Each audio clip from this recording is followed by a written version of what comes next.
I can't say because they've only read the first couple of scripts, so I can't give too much away.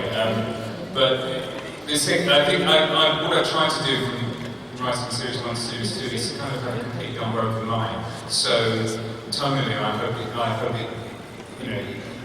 there'll be enough there for you to respond to in the second series. It's there's darkness and light and comedy and horror and everything you want from it. But there's quite. I'm storylining it at the moment actually on the last episode, and there's probably going to be some running down corridors. Next question.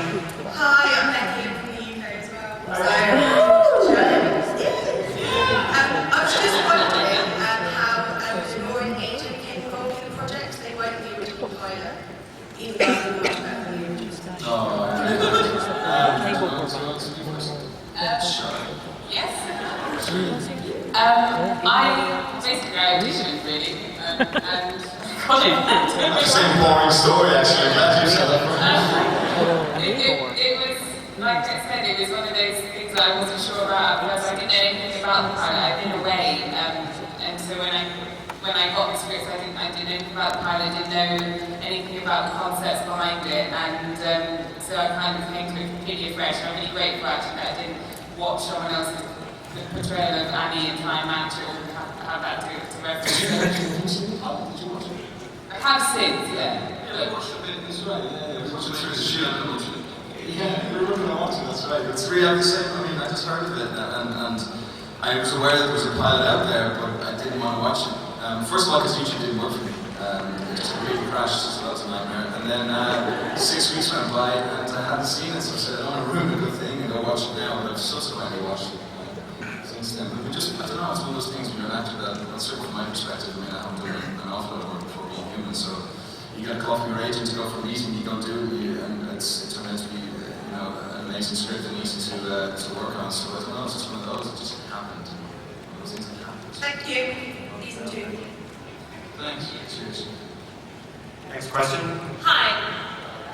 Just for Toby, I want to ask about the blood and Mitchell not drinking it. I mean, we're not to ask this.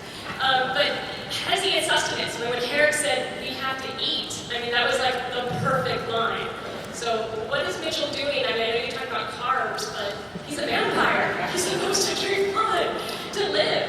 Yeah, I mean, basically with actually more so the vampires and the ghosts than the werewolves, but because there, in films and literature, there have been so many different versions.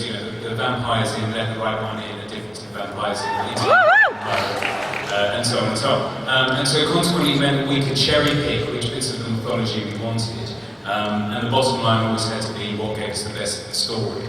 In regards to Mitchell and the blood, my feeling was that the addiction, to make the story work really, the addiction had to be a mental and emotional addiction.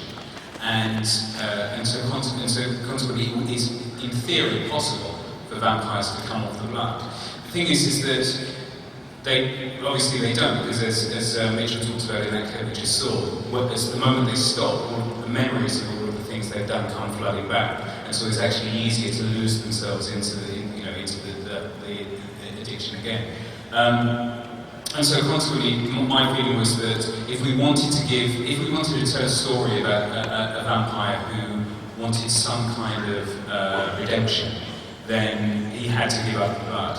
And it's an ongoing struggle. It's a struggle he still has through series 2 as well. But it was a kind of editorial choice we had to make to give Mitchell a journey of the series.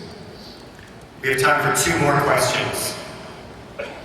That's all the time we have for questions. I guess we don't have time for any more questions.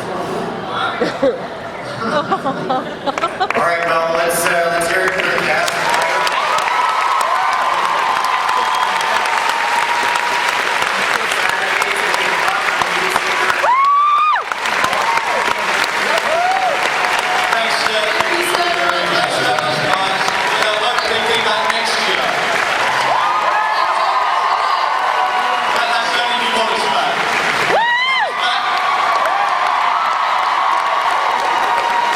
Excuse